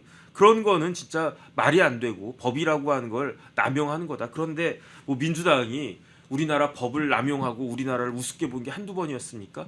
탄핵을 갖다가 그렇게 남용해가지고 구대방으로 계속 깨지니까, 그러니까 구대방으로 깨지는 게 그게 부담스러우니까 아예 헌법재판관들 3명이나 이제 우르르 다 그 임기가 끝나가지고 퇴임하니까, 그러니까 이참에 아예 헌법재판소를 식물재판소 만들자 해가지고 지금 이렇게 또 만들어 놓고 이런 모습들을 갖다가 쭉 보여지는데, 그러니까 결국은 지금 대통령 지지율이 낮으니까 지금 이런 이야기가 나오는 거예요. 만약에 대통령 지지율이 50% 60%라고 하면, 제가 말씀드렸잖아요. 이 동행명령은 민주당에서 법대로 한 거예요. 자기들은 법대로 했다고 이야기를 해. 자기들은 탄핵도 법대로 했다고 이야기해. 탄핵 뭐 그 절차적인 요건이 있지 않습니까? 뭐 그 국회에서 과반수 의결만 하면 탄핵 소추할 수 있으니까 대통령 빼놓고는 법대로 한다라고 계속 이렇게 이야기를 하는데 지금 정부 여당의 지지율이 막 50% 60%이 정도만 됐어도 감히 민주당이 이런 그 법을 갖다가 남용하는 권한을 남용하는 이런 행동을 갖다가 할 수 있었는가, 할 수 있었겠는가 그런 생각이 들고요. 그 다음에 어쨌든 이제 10월 지나가고 11월이 되면은 점입 가경이 될 것이다. 왜냐하면 11월에 뭐가 나옵니까? 11월 14일에 김혜경 씨 선고, 15일에 이재명 대표 공직선거법 선고, 그 다음에 25일에 또 그 위증교사 선고 이런 것들 나오니까 1심 판결이 굉장히 중요하거든요. 1심 판결이 제 생각에 피선거권을 박탈하는 유죄가 나오면 그러면은 그 다른 건 몰라도 공직선거법 위증교사 이 두 범죄에 대해서는 항소심 대법원이 일사천리로 진행이 될 거예요. 일사천리로 진행될 거예요. 그러니까 11월에 무슨 수를 써서라도 지금 그러니까 이런 것들이 다 지금 어제 뭐 동행명령장 발부해가지고 뭐 김건희 여사 한남동 앞에 가가지고 막 이렇게 뻗땡기고 이런 모든 것들이 그런 것들이 다 11월 15일에 맞춰져 있는 일련의 그 하나의 플랜들이다. 저는 계획에 따라 가지고 수행되는 모습이다. 저는 그런 생각이 들고요. 그렇기 때문에 이재명 대표 판결 선고 전까지 어떤 대통령실의 적극적인 조치가 있어야 된다라고 많은 사람들이 생각하는 이유가 그런 겁니다. 그래서 11월에 나온 1심 판결이 그 공직선거법과 위증교사가 그 1심 판결이 어떻게 나오느냐가 무지하게 중요할 것이다. 저는 그렇게 생각합니다. 네, 마지막 이 질문 한번 좀 드릴게요. 자, 장경태 의원이 현장에서 이런 얘기했어요. 누군가 막는다고 해도 대통령 경호처가 막아야지 공무를 수행하러 왔는데 경찰을 시켜 바리케이트로 막는다고 하면서 비겁한 경호처 놈들 진짜 이러면서 경호처를 향해서 욕설하고 비난을 했는데요. 이 대통령실 사실은 이제 경호 체계란 게 3중으로 돼 있잖아요. 네네. 경찰이 제일 앞에서 막잖아요. 경호처는 안쪽에서 막고 있고. 근데 이제 기본적으로 경호처가 당연히 제 일선에 나와서 막는 게 아닌데 뭐 장경태 의원이 이걸 진짜 몰라서 그랬는 건지 정말 무지해서 그런 것인지 뭐 그 부분도 그렇고 이게 앞서 얘기했던 공무방해 집행에 해당된다 얘기했는데 이게 공무집행방해 해당됩니까? 그 죄가 성립이 됩니까? 일단은 공직방보다는 공무집행방해보다는 국회 증언감정법 위반죄는 될 수도 있지 않을까 하는 생각이 들어요. 뭐 굳이 생각을 갖다 한다라고 법문에 그런 규정들은 있으니까. 그 다음에 이제 장경태 의원은 제 생각에는 몰랐을 수도 있어. 몰랐을 수 있어요. 그 다음에 대통령 경호는 경호처만 하는 게 아니에요. 네. 대통령 경호는 경찰도 해야 되고요. 그 다음에 일반 시민들도 해야 돼요. 예컨대 뭐 대통령 경호원들이 없는데 뭐 북한에서 간첩 내려와 가지고 대통령을 위해를 갖다 하려고 한다. 그러면 일반 시민들 뛰어가서 해야 되는 거 아니겠습니까?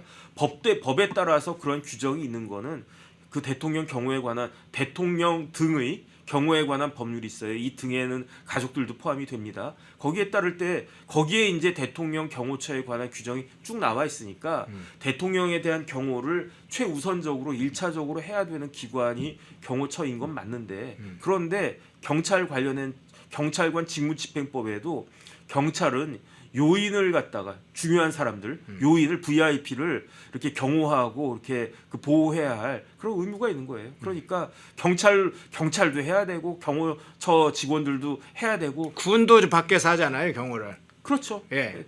군은 조금 약간 그 뭐 뉘앙스가 약간 좀 다르고 군대는 그렇기 때문에 경찰이 왜 하느냐, 경찰이 하면 안 된다 이렇게 이야기하는 거는 잘 모르는 이야기인데 설마 국회의원씩이나 돼가지고 그걸 모를까 하는 생각이 들기도 하면서 뭐 장경태 의원 같은 님은 모를 수도 있지 않을까 그런 생각이 들어요. 예. 어쨌든 그런 생각 듭니다. 네, 오늘 정치인 변호사님 모시고 윤석열 대통령과 한동훈 대표 회담 내용 그 안에 담겨져 있는 거 뭐 여러 가지 이제 이야기를 했습니다. 뭐 의견이 다른 분들이 뭐 있을 수 있으니까 지금 그런 국면이기도 하고요. 보수형 내에서도 의견이 엇갈리니까. 아니 다른 거 다 떠나서 예. 뭐 제 말이 뭐 다 맞겠습니까?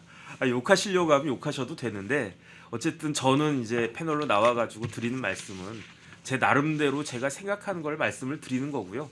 이게 틀렸다라고 생각하시면 비난하셔도 되고 그 다음에 이렇게 들을 만한 이야기다라고 생각하시면은 뭐 들어주셔도 되고 어쨌든 저는 그런 생각을 하는데 개인적으로는 제가 윤석열 대통령을 반대하겠습니까?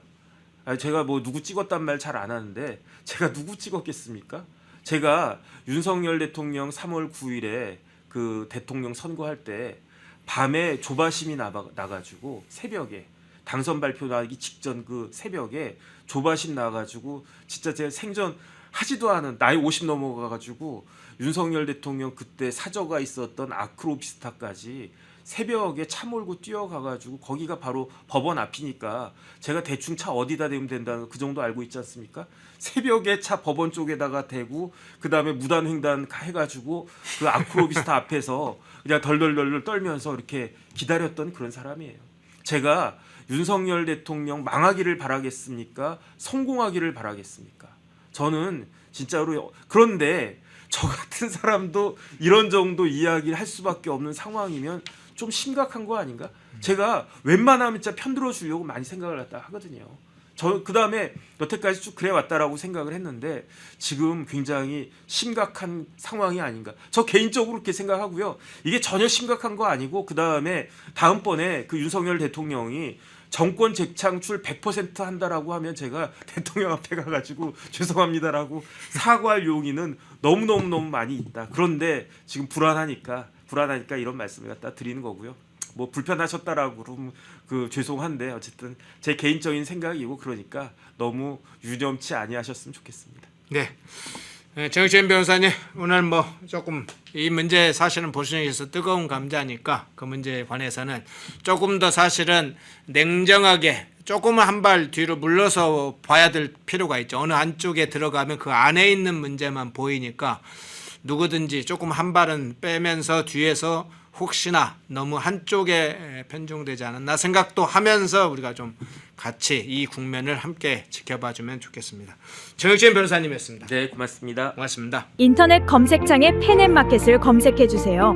펜앤마켓은 펜앤드마이크 구독자분들을 위한 종합 쇼핑몰로 좋은 상품으로 온라인 최저가를 목표로 하는 마켓입니다. 많은 관심과 사랑 부탁드립니다. 자, 이슈를 좀 바꿔볼게요. 예. 어제 이제 김배경 씨 재판 결심 공판이 있었지 않습니까? 지난 7월 25일에 첫 결심 공판 구형이 했었는데 다시 재판이 재개가 돼서 다시 이제 결심 공판이 이루어졌는데 검찰이 300만 원을 어제 구형을 했어요. 김혜경 씨 법인카드 이용, 김혜경 씨 벌금 300만 원. 검찰은 이런 얘기했습니다. 유력 정치인들의 배우자를 돈으로 매수하고자 한 것으로 금액과 상관없이 죄질이 중하다. 이렇게 구형의 근거를 구체적으로 이야기를 했는데요. 돈으로 매수했다. 죄질이 중하다. 이 검찰 구형 내용 어떻게 평가를 하세요? 일단 이게 왜 돈으로 매수했다는 이야기가 나오느냐 하면은 이 대선 후보 경선 민주당 대선 후보 경선 때 있었던 이야기입니다. 이재명하고 이낙연 이렇게 대결을 했을 때 그때 김혜경 씨가 민주당의 국회의원 부인들에게 이제 밥을 사준 거예요. 경기도 법인카드로 밥을 사줬는데 왜 사줬겠습니까? 그 우리 남편 당신 남편한테 이야기해서 우리 남편 지지 좀 해달라고 그것 때문에 밥 사준 거예요. 그러니까 매수가 되는 거죠. 그것도 법인카드로. 그 중에 한 사람이 우원식 지금 국회의장의 배우자입니다. 네. 우원식 국회의장의 배우자에게는 지금 그 위정을 교사한 유혹까지 있어요. 위정교사. 이재명처럼. 위정교사 뭐냐면은 본인이 밥을 사줘놓고는 나중에 이 우원식 의장의 배우자를 비롯해서 한 3명이 민주당 국회의원 배우자 3명이 우리 밥값 우리가 냈다 이렇게 이야기를 했거든요. 예. 더치페이 했다. 그 현금으로 더치페이 했다. 그렇게 이야기를 했는데 이제 그게 아니라는 것이 지금 밝혀지고 있습니다. 그러면은 이것은 위정을 만약에 이렇게 우리가 이야기하자고 말을 마쳤으면은 이것도 위정 교사가 되는 거죠. 그리고 이 벌금 300만 원 구형한 것은 상당히 큽니다. 왜냐하면은 만약에 그 김혜경 씨가 출마를 하지 않았지만은 만약에 출마를 한 입장에서 300만 원을 구형받으면은 이게 1심에서 100만 원 이상 받으면은 자기가 국회의원직 날아가잖아요. 예. 피선거권 박탈형이잖아요. 그래서 선거법은 그래서 구형 300만 원도 상당히 좀 큰 구형을 받았다고 봐야 되는 거죠. 예. 자, 김혜경 씨 변호인 최후 변론도 이제 가관인데요. 앞서 얘기했던 것처럼 지금 위중과 위중교사 관련된 부분까지 지금 드러나고 있는데 이게 이제 1심 선고가 나오면 위중 문제와 위중 교사 문제도 추가될 가능성이 있는데 어쨌든 어제 김혜경 씨 변호인은 어떻게 최후 변론을 했을까요? 이렇게 얘기했습니다. 배소연 씨와 피고인 김혜경은 은밀하게 모든 걸 공유하고 공모하는 관계가 아니고 자기 일거수일투족을 공유하고 상의하는 관계는 아니었다 이렇게 얘기했어요. 김혜경 씨도 최후 변론을 했는데 이렇게 얘기했습니다. 배소연 비서에게 시키지 않았다 이런 얘기했어요. 자신들은 서로 일거수일투족을 서로 뭐 공유하는 사이도 아니고 평소에 뭘 공유하고 공모하는 사이도 아니었다. 그 옆에 지근거리에서 늘 따라다녔던 배소연 씨 수행비서가 그걸 공유하고 공모하지 않았다. 눈 감고 다닙니까? 공유하고 공유하지 않았게. 자, 그리고 이 수천만 원대의 경기도 법인카드 유용 자체가 곳곳에서 다 확인이 됐는데 배소연 씨의 독자적인 작품이라고 지금 김혜경은 이야기하는 거예요. 상당히 파렴치하네요. 이 내용을 보니까. 이게 두 가지로 봐야 되는데 첫 번째는 이제 그 공유하고 공모하는 관계가 아니다. 그 김혜경 배소연이. 그러면 그 김혜경 씨 왜 채용을 했죠? 김혜경 씨 다른 일 한 거 없어요.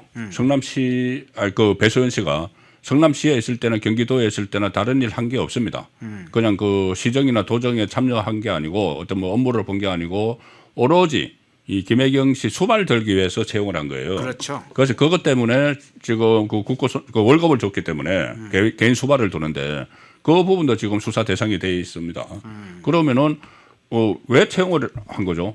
그 배소연 씨를 전부 다 자기 수발 들라고 채용을 했고 네. 그래서 마치 이 경제 공동체 비슷하게 돼 있어요.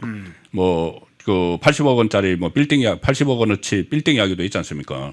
그럼 경제 공동체처럼 돼 있기 때문에 굳이 본인이 이 법인카드로 저 식자가 계산하세요 말 안 해도 지금까지 해왔기 때문에 당연히 그렇게 하는 거예요. 네. 그리고 이 기소가 된 것은 이 10만 4천 원이지만은 검찰이 파악한 것만 해도 한 5건 정도 되는데 공소시효가 지나고 했기 때문에 이제 이게 대표적으로 이걸로 기소한 거거든요.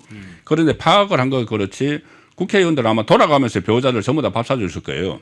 그러면 이제 법인카드 가지고 그게 다 사줬다는 거고 그리고 지금 이 법인카드는 기소돼서 재판받고 구형 나온 거고 전체 그때 뭐 초밥 사고 소고기 사고 뭐 가정용품 다 사고 한 건 따로입니다. 그거는 지금 수사 진행 중인 거예요. 그렇죠. 예, 이거는 이제 그 중에서 하나죠. 일부죠. 네. 그 그건 이제 공직선거 지금 떼어낸 건 공직선거법 관련된 그렇죠. 부분만 떼어내서 그것만 지금 떼어낸 겁니다. 법인카드를 경기도 법인카드를 사용한 것 중에 네. 이 공직선거법 위반과 관련된 국회의원 배우자들 밥 사준 거 이것만 따로 떼어내서 지금 저 재판을 하고 있는 거고 그렇죠. 이 전체 큰 덩어리는 지금 수사 중인 사안이거든요. 그런데 이거를 그 지금 이 상황에서 배소연에게 이제 다 덮어 씌우는 거죠. 그 선거법에서 배소연에게 덮어 씌우는 겁니다. 우리가 시키지 않았는데 배소연이 했다 뭐 이런 식으로. 그 덮어 씌우면은 나머지 이 그 수천만 원 이 큰 덩어리도 전부 다 앞으로 이제 배소연에게 덮어 씌울 거예요. 덮어 씌우는데 배소연이 그걸 감수를 하는 이유가 있죠. 예. 바로 그 80억 빌딩 때문에. 든든한 받은 게 지금 한 그동안 받아놓은 게 있으니까. 그 이제 어차피 차명인데 네. 차명인데 공동체죠. 그러니까 경제 공동체, 운명 공동체가 돼 있는 거죠. 운명 공동체가 돼 있으니까는 자기는 이렇게 해서 만약에 예를 들어서 자기가 다 덮어 쓰고 덮어 써질 수도 없어요. 다른 정황들이 있기 때문에. 그런데 자기가 다 덮어 쓰면은 그 중에서 이 보상을 받겠죠. 예. 80억이 있는 걸 아니까 차명으로. 자, 배소연 씨 여러 가지 심정이 복잡하기라고 생각을 합니다만 이재명의 차명 재산이 이 25억 이 현금이 전달된 걸로서로 의혹이 제기가 됐어요. 이미 박수영 의원이. 그래서 80억까지 지금 부풀려 놨는데 그래서 지금 빠져나가자니 80억도 생각이 나고 아직은 국세청의 세무조사가 본격화되진 않은데 국세청 그 세무조사와 이후에 검찰의 수사로 탈탈 털리는 상황이 오면 이제 상황이 또 급박하게 달라질 수도 있죠. 그 부분도 한번 추후에 이제 볼 건데요. 근데 사실은 1심 선고가 지금 이 김혜경 씨 14일에 선고가 예정돼 있잖아요. 그런데 지난번 재판에서 재판부가 은행과 카드 회사 등을 통해서 이미 금융 결제 내역을 다 확인을 했잖아요. 사실관계는 사실 그렇죠. 다 확인된 거 아닙니까? 예, 예. 예. 이제 하긴 됐는데 그러니까 그 식사를 한 그 테이블에서 그냥 법인 카드로 결제를 한꺼번에 했지 이 개별적으로 자기들 더치페이 했다고 주장하는데 예. 현금으로 했다고 주장을 해야죠. 아니면 카드 사용 내역을 제출해야 되니까는 현금으로 더치페이 했다고 주장하는데 그때 현금으로 결제된 게 없다는 것을 그때 재판부 부장 판사가 그것을 그 자료를 받아가지고 이야기를 한 거예요. 그때 그 김혜경 씨 변호인들이 뭐라고 또 둘러댔냐 하면은 이것은 그 현금 영수증을 받지 않았으면은 현금 영수증을 받지 않았을 때는 이게 그게 잡히지 않을 수가 있다. 포스기라고 하나요? 그 결제 시스템 있잖아요. 네. 현금 영수증을 받지 않고 그냥 돈으로 줬기 때문에 이것은 거기에 그 기록이 안 남을 수도 있다. 이렇게 이야기했어요. 그 이야기는 뭐냐면은 그 식당이 탈세했다는 이야기가 되는 거예요. 예. 그러니까 그 부가세 안 내려고 현금 영수증을 발급 안 해줬다는 이야기가 되는 거죠. 여기서도 요구를 하지 않았고. 그러니까 그 아주 궁색하지 않습니까? 궁색하게 그 하니까는 재판부가 그러면은 그 부분도 다시 자료를 제출받아서 계속 그 심리를 하겠다고 했습니다. 그런데 아마 그 자료가 왔는지 안 왔는지 모르겠지만은 이게 나중에 1심 선고할 때는 거기에 또 영향을 미치겠죠. 그러니까 지금 어제 재판까지는 안 왔다 하더라도 그 사이에 올 수도 있겠네요. 그렇죠. 그러니까는 그 현금 영수증을 만약에 발행을 안 했으면은 어떤 그 자기들 내부에서는 전표라도 있을 거 아니에요. 네. 이제 그런 것을 확보를 하면은 이게 또 거짓말이라는 것이 밝혀지는 거고 거짓말이 거짓말을 낳고 있는 게 그러면 왜 이렇게 그 뭐 다섯 명분을 그 결제를 한 그 기록은 있잖아요. 네. 그러니까는 3인분은 자기들이 포장해 갔다고 이야기를 했어요. 그러니까 원래 5명이 다 먹은 건데 3인분은 포장해 갔다고 이야기를 해서 이제 5명분은 계산을 했고 나머지 세 사람이 각자 더치페이 했다. 이렇게 말도 안 되는 그 이야기를 지금 하고 있는 겁니다. 그래서 이게 위정교사로 확대될 가능성이 충분히 있는 거죠. 예. 화담님이 80억이라는 의혹의 거금을 왜 국세청이 즉각 세무조사를 하지 않는 이유가 뭔지 하면서 이제 댓글을 주셨는데 예, 그 문제 한번 마침 댓글도 주셨네요. 여쭤볼게요. 배소연 씨는 지금 이제 법인카드 유용 의혹 때문에 본인 개인은 어쨌든 유죄 선고를 이미 받았습니다. 그리고 김혜경 씨 재판에 공범으로 또 이 공직선거법 관련해서 공범으로 지금 돼 있는데 이 80억 부동산 관련 문제가 있죠. 국세청 세무조사 받을 처지에 직면해 있는데 지난번 박수영 의원이 그 국감에서 제기를 했어요. 국세청장한테 이거 분명하게 사실관계 여러 가지를 인지시켰다. 잠실 아파트, 뭐 정릉 아파트, 광교 상가 그리고 분당에 있는 그 뭐 동고남의 재산이까지 포함해서 80억 정도 재산이 되는데 이거 분명하게 인지를 시켰는데 자금 출처 이 문제 지금 국세청이 조사해야 되는 거 아니냐 이렇게 제기를 했습니다. 자, 국세청 국정감사가 끝나고 나면 어느 시점에 결과 보고서 또는 이행 보고서 같은 걸 내야 되는데 국세청이 이제 세무조사 어떻게 할 것으로 그렇게 예상을 하세요? 일단 뭐 국회 국정감사에서 문제가 제기가 됐으면은 네. 이 세무조사를 하지 않을 수가 없죠. 당연히 세무조사를 해야 되고 나중에 이게 또 차명이라면은 법적인 문제까지 다 가야 되는데 이게 배소연 씨 자산 80억 원 이게 그때 뭐 박시영 의원이 다 이야기를 했지만은 본인이 성남시장 경기도에 있으면서 성남시나 경기도에 있으면서 총 월급 받은 게 4억 원이 채 안 되잖아요. 네. 세전 4억 원이 안 되는데 그걸 고스란히 하나도 안 쓰고 모았어도 저 돈은 못 만들죠. 그 20매덕이 이제 처음에 투입이 됐잖아요. 네. 이제 거기 재산이 뿌려나서 저렇게 되는데 일종의 투기까지 한 거죠. 그런데 그러면 이제 상속세가 있느냐, 그러니까 상속을 받은 게 있느냐, 그 배수연세 보니까 그 상속 받은 것도 없어요. 상속세를 안 냈기 때문에 그러면 고스란히 저게 어디서 났느냐 이게 문제가 되는데 공교롭게도 저 빌딩들을 사는 게 그 2010년에 처음에 성남시장에 그 당선이 됐죠 이재명이. 네.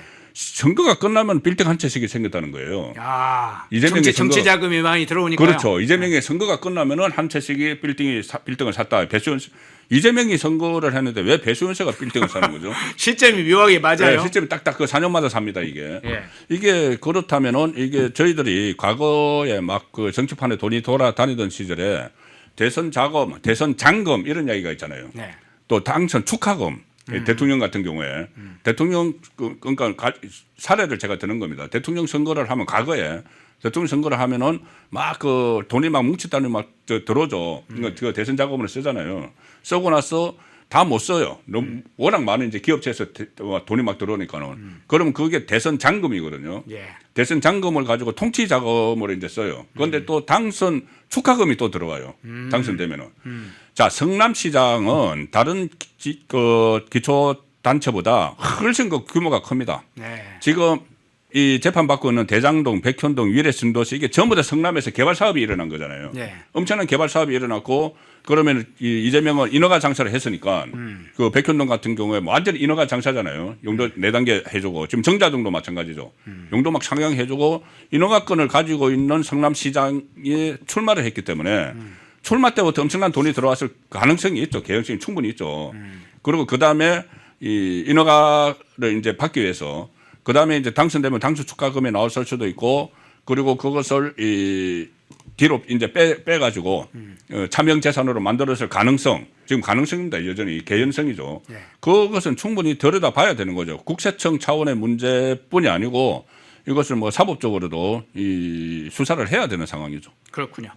자, 이 부분과 연결해서 한번 여쭤보겠습니다. 과거에 이제 1980년대, 90년대 이 학생운동권을 대표하는 학생운동권, 뭐 좌파운동권, 운동고우회 이런 게 있습니다. 생활공동체라는 게 있어요. 생활공동체. 생활공동체가 뭐냐? 대체로 뜻을 이제 같이 하는 사람들이 모였다. 그리고 조직을 결정해서 자신들의 정치, 사상 이념을 실천한다. 그런데 여기뿐만 아니라 생활공동체는 이 뒷부분에 무게를 상당히 두고 있습니다. 같이 먹고 자고 같이 생활한다는 그 포괄적인 의미가 담겨 있습니다. 하나의 생활을 같이 하는 그런 공동체. 그런데 그러면서 생각이 좀 들어요. 자, 이재명에게 김혜경이란 존재는 어떤 존재일까? 이재명에게 지금 배소연이란 존재는 어떤 존재일까? 여러 가지로 지금 의문들이 나오고 있는데 이 존재, 각각의 존재 어떻게 보세요? 일단 뭐 이재명 주변은 여인천하다 이런 여인천하. 이런 말은 나와요. 네, 김현지까지요? 김현지 보좌관도 있고 네. 김현지 보좌관이 그때 이 검찰에 뭐 소환 통보를 받으니까 전쟁입니다. 뭐 이런 식으로 뭐 또 쪽지 보낸 것도 뭐 확인이 되고 했지 않습니까? 그리고 또 이 배세훈 씨 같은 경우는 성남시에서 이재명이 변호사를 할 때 그 변호사 사무실에 이제 격리를 받거든요. 네. 격리를 받다면은 이 돈을 처음부터 관리를 했다고 봐야 되겠죠. 그리고 시민사회 운동을 했다고 하지만은 시민사회 단체 운동을 했다고 하지만은 그때도 어쨌든 이권은 굉장히 많을 때거든요. 성남이 막 개발을 시작할 때 그 이권이 많을 때라면은 그 이권으로 생긴 돈 가치도 전부 다 관리를 했을 가능성이 높아요. 그래서 보면은 이 김현지 보좌관은 좀 이 정치적으로 그리고 이 배세훈 씨는 좀 경제적으로 하나의 이제 공동체가 뭐 되지 않았는가 뭐 그런 그 추측들이 있고 저희들이 알지 못하는 또 뭔가 큰 비밀 같은 것을 그 배세훈 씨가 알 수도 있어요. 예, 알 수도 있는 상황이기 때문에. 그렇지. 배소연 씨는 특히나 이 대략 2000년도부터 이재명 변호사 그 사무실에 사무실에 같이 있었죠. 일하는 걸로 보니까 네. 보통 지금까지도 한 24년 가까이를 가까이서 봤으니까요. 그렇죠. 그렇게 그리고 무슨 비밀이 있는지 몰라도 그때 극단적인 선택을 한 그 군인 출신 있지 않습니까? 보안사 출신. 예. 그 군인 출신도 김현욱 씨요. 예, 거기도 이 배소연 씨와 같은 곳에 거주를 했었죠. 같은 곳에 거주를 했고 하기 때문에 여러 가지 그 미스터리한 점들이 있습니다. 그러니까 이재명과 그 그룹과의 관계가 미스터리한 점이 있기 때문에 이것이 만약에 80억 차명 재산 의혹 이거를 수사를 하게 되면은 또 다른 줄기처럼 다른 그 사건들이 또 드러날 수도 있는 상황이죠. 예. 지금 많은 분들이 시청을 해주시고 계신데 좋아요는 많은 분들이 눌러주시지 않았네요. 보시면서 좋아요 꼭 한번 눌러주시고요. 혹시 구독 신청 안 하신 분 있으면 구독 신청도 해주십시오. 좋아요 한번 눌러주시면 그 앞서 특히나 이제 박정훈 관련 최민희 관련 영상들이 많이 관계자들한 다른 시청자들한테 전파가 될 수 있기 때문에 좋아요 한번 꼭 좀 눌러주시기 바랍니다. 자, 이슈를 한번 바꿔보겠습니다. 자, 파렴치한 문다의 장면들 계속 이거 자고 일어나면 계속 터지나요? 어제는 이틀이 멀다 하고 제가 이야기를 했는데 정말 이틀이 멀다 하고 자고 나면 또 터지고 자고 나면 또 터지고 뭐가 또 터졌냐고요? 사실 양평동 빌라 문제나 영등포 오피스텔 관련 문제는 계속 그간에 터졌었죠. 뭐 영등포 오피스텔 관련해서는 사촌 동생 집이다 이렇게 투숙객에게 이야기를 해라라고 했던 것이나 슈퍼호스트 문다에 이런 이야기가 나왔었죠. 양평동 빌라 문제도 갭 투자로 뭐 투기성 그런 투자를 해서 돈벌이를 했다 이런 것도 어제 좀 방송에서 이야기를 했었죠. 근데 또 하나 터졌어요. 그게 뭐냐? 서대문구 연희동에 이 문다예 씨 출판사가 있죠. 연희동 건물에 출판 간행물 목적의 주식회사가 있는데 이 주식회사에 숙박업이 추가돼 있다. 이런 게 또 확인이 됐어요. 앞서 이야기했던 양평동 빌라, 영등포 오피스텔, 제주도 별장 그리고 모두 다 불법 숙박업, 공유 숙박업을 했는데 여기에 자기 주식회사, 출판사 회사까지도 이렇게 숙박업을 등록을 했네요. 이거 불법 임대업도 문제고 갭 투자도 문제인데 출판사까지 한다. 이게 가관이네 아주. 이상직 관련해서 이제 본인 압수수색했다고 그때 이쯤 되면 막 가자는 거죠. 이렇게 이야기를 했잖아요. 예. SNS에. 그리고 참지 않겠다 했는데 이 지금 문다혜 씨 같은 경우는 지금 막 가는 그런 생활을 해온 것 같고 네. 국민들이 이제 참지 않을 지경이 됐습니다. 예. 이게 처음에는 뭐 태국 이주 과정부터 그때 여러 가지 루머들도 나돌았어요. 현직 대통령 그래도 현직 대통령의 딸이 왜 갑자기 그 태국으로 이주를 하느냐. 취업을 위해서 이것은 우스운 이야기죠. 그 말도 안 되는 이야기죠. 대통령이 그 취업을 시키는데 꼭 태국에 가서 취업을 시킵니까? 예. 그 이상직한테 그렇게 많은 혜택을 줬으면은 이상직에 지금 한국에 그때 항공사 큰 거 운영하고 있었잖아요. 네. 이스타항공. 네. 거기다 그냥 취업시키면 되지. 뭐 타이 가가지고 타이 이스타젯항공에 취업을 시킵니까? 뭔가 한국을 떠나지 않으면 안 될 이유가 있었기 때문이겠죠. 자 그런 상황에서 가가지고도 완전히 그 청와대 조직을 사유화했지 않습니까? 네. 뭐 심지어 뭐 경호원들 계좌를 통해서 돈을 보내고 반려견을 태국으로 가는데 청와대 참모들이 동원이 되고 별 그 다 동원을 해가지고 했는데 지금 조금 전에 그 말씀하신 이 양평동 그러니까 사촌 영등포 오피스텔 뭐 사촌 동생이라고 하라 이게 이 문제가 되고 나서 오피스텔 그러니까 이게 불법 숙박업이 문제가 되고 나서 한 거예요. 예. 문제가 돼서 논란이 막 되고 신문에 보도가 되고 있는데도 여전히 이 그 불법 그 숙박업을 하고 있었던 거죠. 그러니까 언론에서 막 그 의혹 보도를 하고 있는데도 그건 그렇습니다. 여전히 영업을 그 여전히 하는. 하고 있는 거예요. 예. 그러니까 이것은 무슨 본인은 뭐 예를 들어서 이거 뭐 들켰다 싶으면 웬만한 사람 같으면 들켰다 그러면은 그냥 접잖아요. 접고 영업을 이제 딱 중단하겠죠. 일단 중단하죠. 예. 근데 그대로 해왔던 거예요. 예. 그대로 해왔고 지금 또 새로 되는 것도 양평동 갭 투자.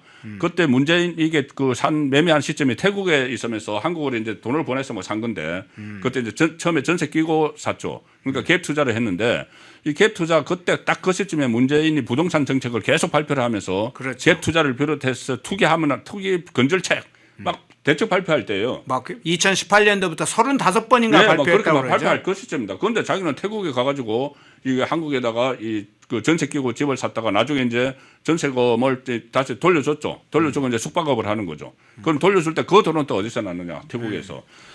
여러 가지 지금 의문투성인데 본인이 저번에 또 뭐 음주운전 사고도 있었잖아요. 네. 그 용산경찰서에 출석하면서 그 변호사가 우산까지 받쳐주고 뭐 그런 상황을 다 국민에게 다 보였지 않습니까? 보이고 하루가 멀다 하고 여러 가지 논란이 나오는데 그 와중에도 이 사촌 동생 집에 왔다고 하라 이렇게 그러니까 숙박업을 그 집에 숙박하는 사람한테 지침을 이렇게 그러니까 안내문이 있잖아요. 안내문에도 있더군요. 써놨다는 거예요. 안내문에. 사촌 동생 집에 왔다고 하라. 그리고 계속 숙박을 하는 이거 정말 그 이해를 할 수가 없는 상황이죠. 그런데 여기에 대해서 아버지 문재인은 왜 조금 아무 말도 하지 않고 있는 건지 최근에 뭐 마치 아무 일도 없는 것처럼 무슨 책 소개하는 SNS 글을 올렸더라고요. 도저히 이해를 할 수 없는데 이것은 뭐 도덕적으로 저희들이 저희들이 이제 비판을 하지만 빨리 수사가 진행이 돼야 된다고 봅니다. 그러니까요.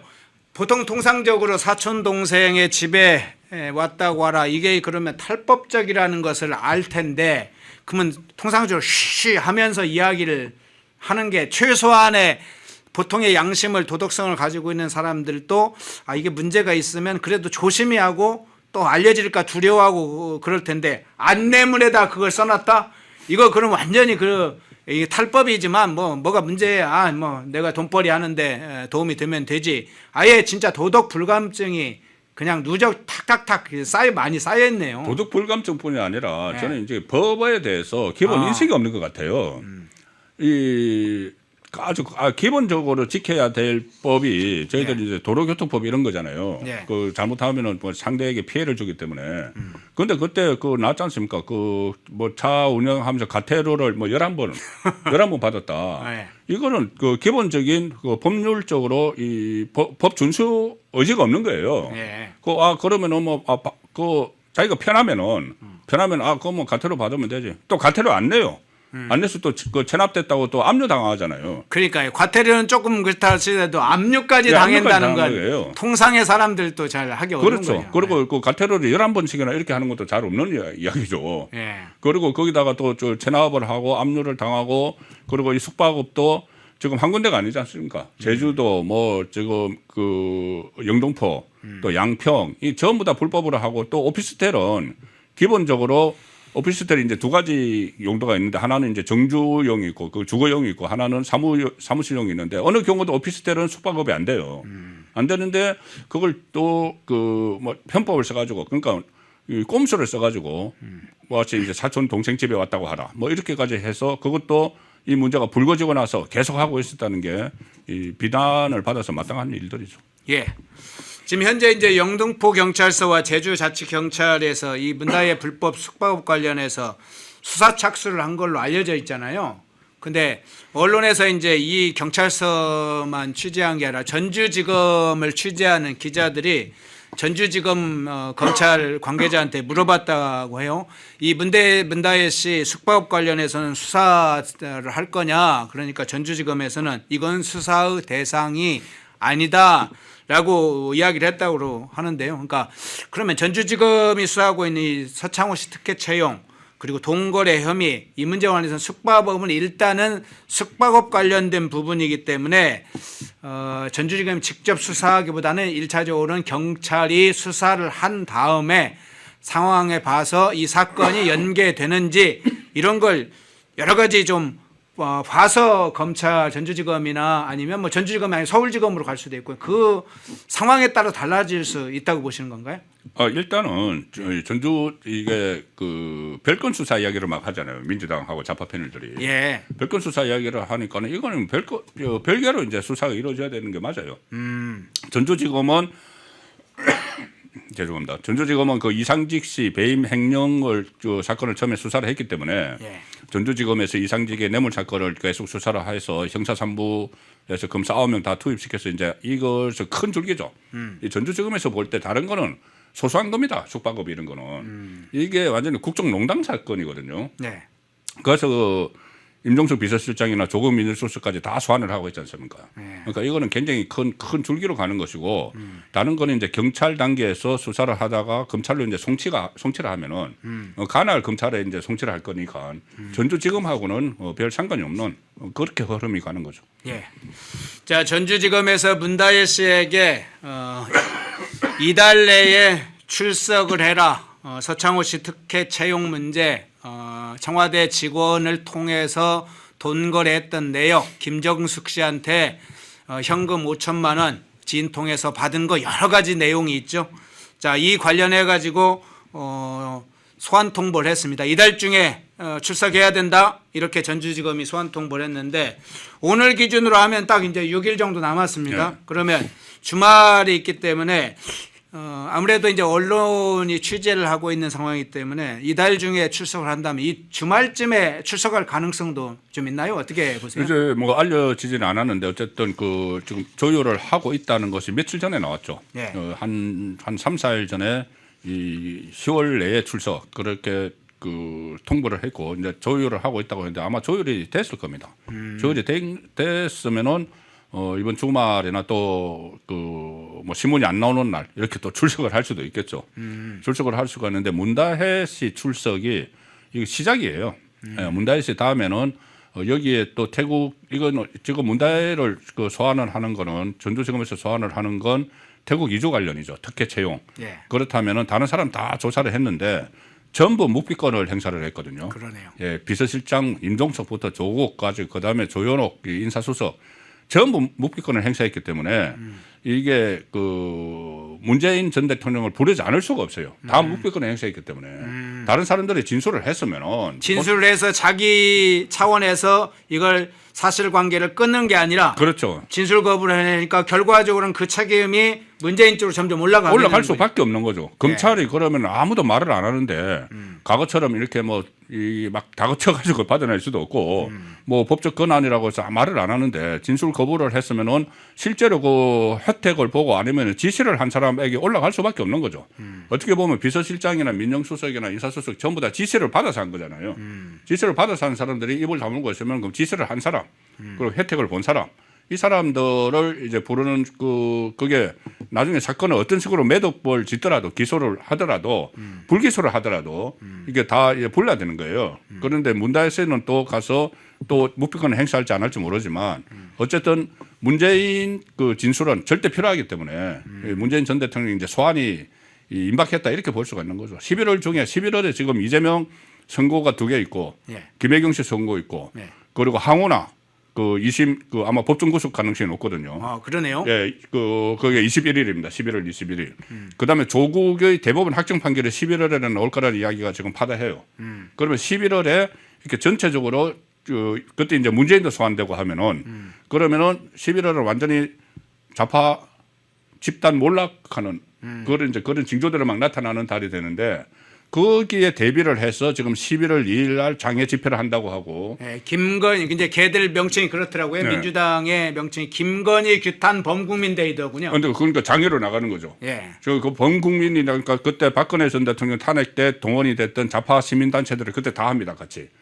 그리고 12월 3일 날 11월 3일 날 뭐 하냐면은 자기들이 무슨 뭐 대국민 소통단이라는 거 돌격대 같은 걸 지금 하나 모집을 하고 있거든요. 네. 거기에 11월 3일 날 보고대회를 해요. 출정식을 합니다.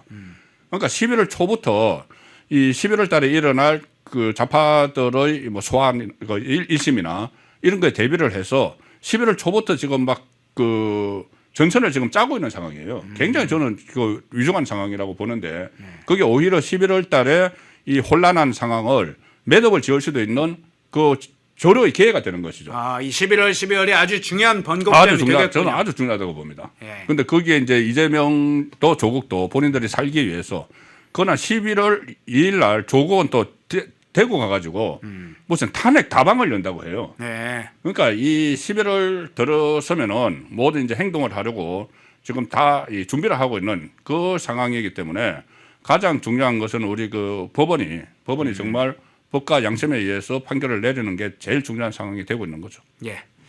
댓글 중에 나정혜 님이 좋아요가 안 눌러져요. 이렇게 예, 댓글을 주셨는데요.